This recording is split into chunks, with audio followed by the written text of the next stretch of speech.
Mr. Bug Goes to Town. If you ask anyone to think about an animated feature that came out of the early 1940s, they would most likely only think of the ones released by Disney that are considered some of the best, like Pinocchio, Fantasia, Dumbo, and Bambi. However, in actuality, it wasn't just Disney who made films with animation at the time. Heck, it wasn't even the only American studio doing them either.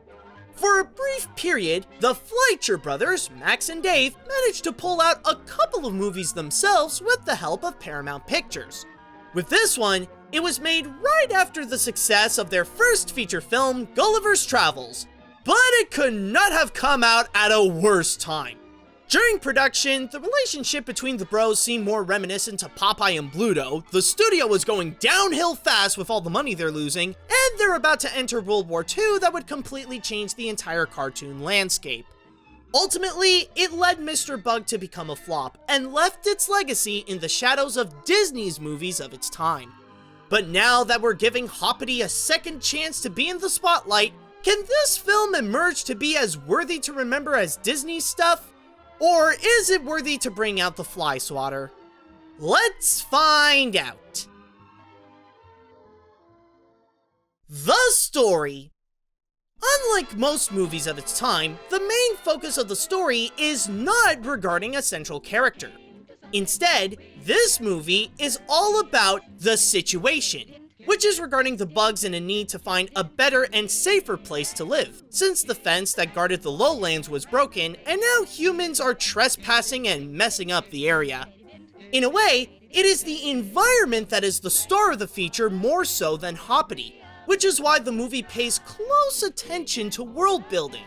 Sure, it may seem like it presents a prominently large cast, but most of the people are meant to represent how the town functions and the struggle they're facing that would have a call for action for better living conditions.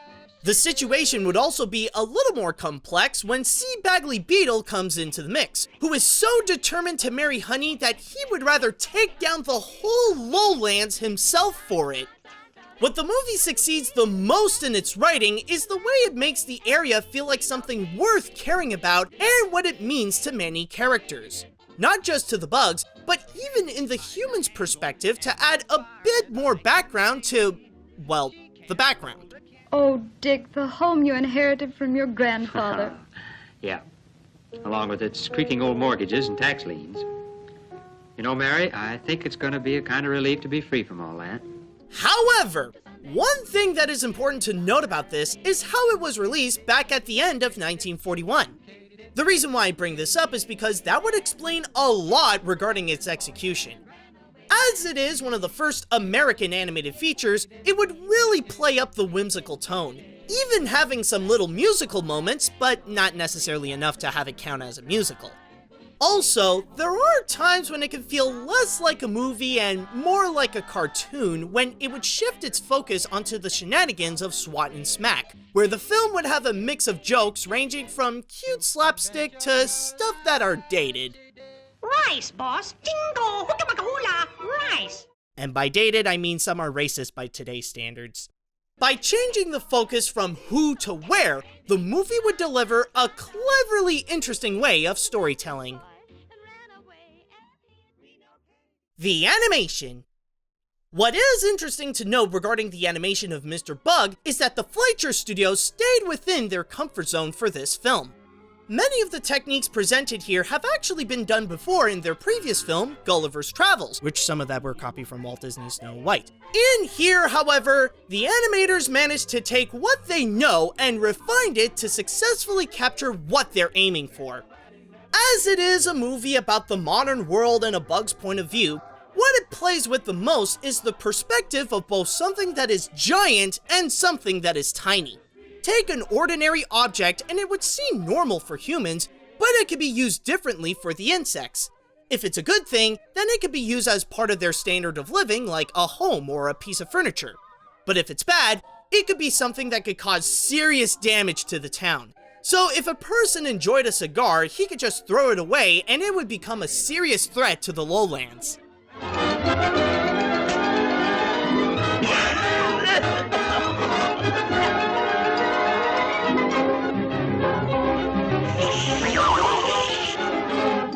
There are even some times when it does get a little intense when the bugs get into the human area and try as hard as they can not to get in their way so that they don't get squashed.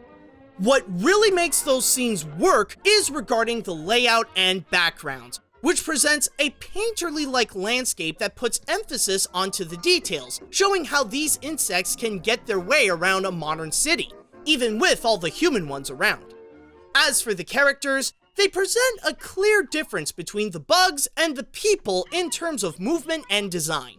The humans are completely rotoscoped to have a more realistic tone that would present the audience that this is set in our relatable world, while the bugs are more caricatured and cartoony, not holding back on their use of squash and stretch while still presenting some smooth movements and even interacting with some impressive looking effects. Well, impressive while they last. Sure, this may not be from Disney, but the Fleischers still presented some great quality animation. The characters. As clever as the story can be, as beautiful as the animation is, this movie does have that one big issue, and that is with the characters. While the plot does mainly focus on its environment, it gives less attention to those in the environment, resulting in a cast of mostly cookie-cutter tropes that nowadays are considered dull and give little to the story. Hoppity is your average all-around good guy that loves to help and knows everyone around town. Sure, he can make some mistakes and slip-ups, but his intentions are always good. Oh my god, Hoppity! What the fridge are you doing? Oh, gosh. Oh, 1940s. You were such a different time. Moving on to the list, there's Honey, Hoppity's love interest, and her dad, Mr. Bumble, Hoppity's good friend. Then you have Swat and Smack, the villain's henchmen, and let me tell you that these guys get annoying quick. They're nothing but one-dimensional goofball comic reliefs working for the bad guy, and they would constantly stop the film to have it become a cartoon starring them. What makes these parts rather unpleasant, though, is that they would keep talking in an obnoxious Bronx accent and drag on the fact that they're just a bunch of bumbling idiots. Oh, yeah? Oh, what about when he kissed her? Kissed her? Yeah, like this. Why, you...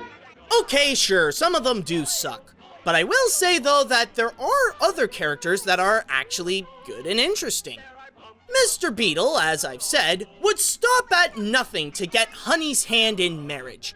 As a rich bug himself, he feels that his wealth and power are enough reasons that he should get whatever he wants and has no care for anyone else's emotions or feelings, resulting in an extra obstacle for the lowlands that the residents don't know about.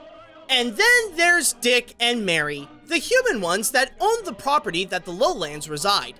As an aspiring musician, Dick hopes that he can one day sell one of his songs so that he could pay to fix up the old place that he inherited from his grandparents.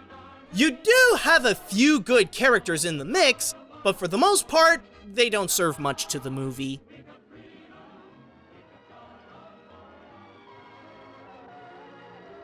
Mr. Bug Goes to Town is a surprisingly pleasant animated feature that is a great example of early non-Disney animation. It can have some issues like generically dull characters and the humor can be hit and miss, but what makes this film shine is through creative writing that puts the focus on the story onto what's around the characters and some amazingly crafted animation. My best recommendation for this is that this would be worth watching for animation fans. If you love animation history, the tunes of the early days, or have a fondness for the works of the Fleischer brothers, then this would be worth a watch. I would even say that this was actually close to being in the levels of the Disney films of its day. However, I wouldn't say that it is because it's not as timeless as Disney's films. Oh, gosh. It's just that it didn't age well.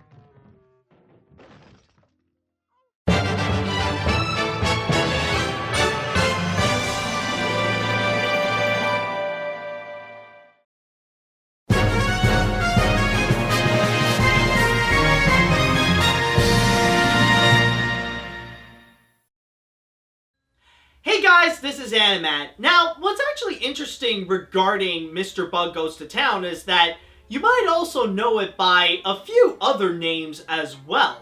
Because, for some reason, this movie actually has a whole bunch of other titles. Some people may call it Mr. Bug Goes to Town, but other titles that this film has also includes Hoppity Goes to Town and also Bugville, which the latter is the name of the DVD that you can go and get, which so far right now, that's the only home media that you can go and find of this movie. There were plans to go and release it on Blu-ray, but I don't know what the fridge happened there.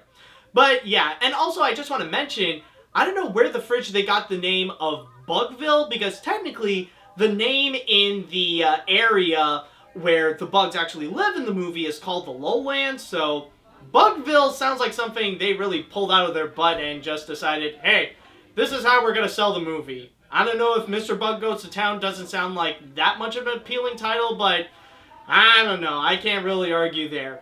But you know what's actually very interesting is that some may actually look at this and wonder, why is it that the Fleischer Brothers, or Fleischer Studios in general, that they no longer went on to go and create more movies? You know, they were on a good roll with stuff like Gulliver's Travels and Mr. Bug Goes to Town, but then suddenly they just suddenly stopped.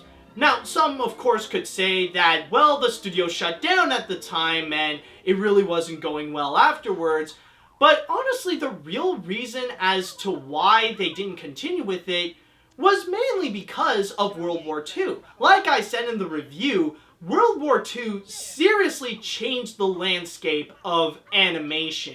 Once North America, like Canada and the US, was actually involved with battling in World War II, like now that they have a piece in that puzzle, the way that they control Hollywood and animation and cartoon studios in general, it would change the face forever, because now they really want their people to be aware that this war is actually happening.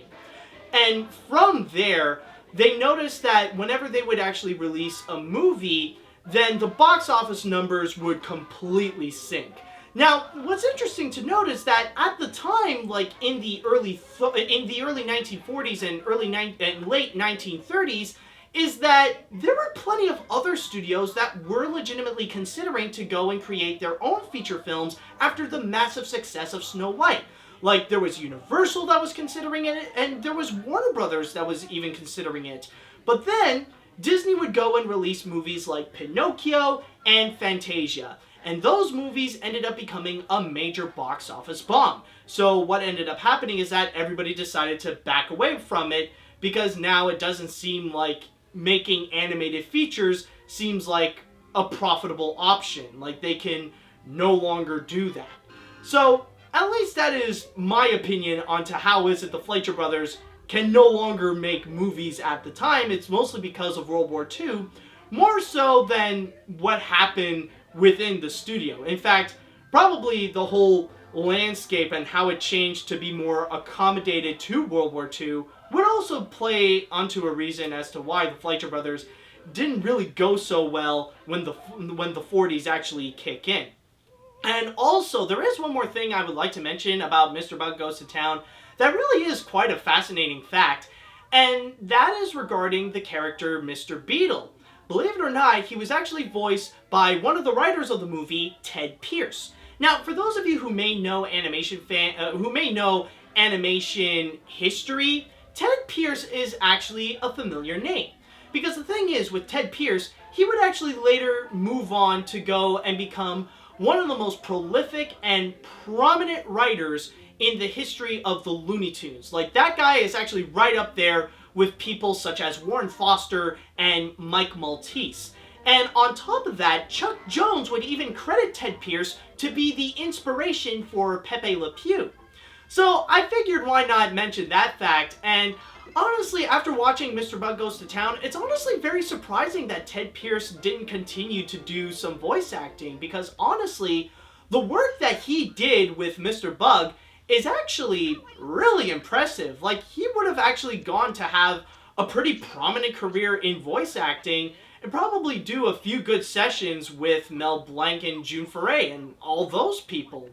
But I guess his heart is more towards making written projects instead of actually doing voicing projects. So I guess, you know, he made his history, and, you know, at least he did contributed to animation in a major way.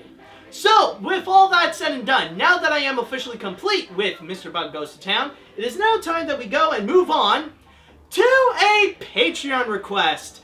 And this one is actually going to be coming from Kim Lechman. So, I just want to start things off by saying that if you guys would like to be like Kim and you want to go and support my work and get some awesome rewards at the same time, including but not limited to watching my videos before anyone else, then all you have to do is go to patreon.com/animat.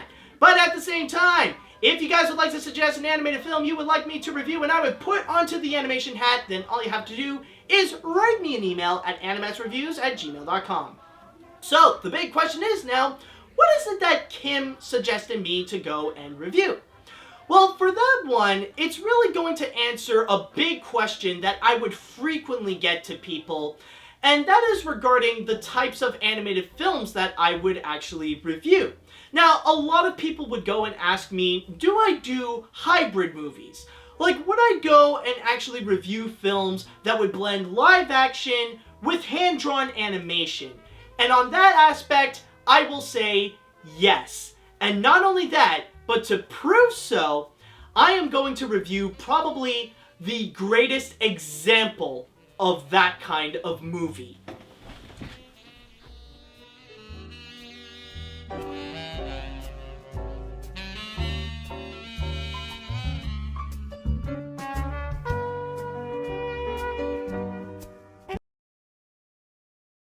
Rice, boss. Jingo, hookamaka hula, rice.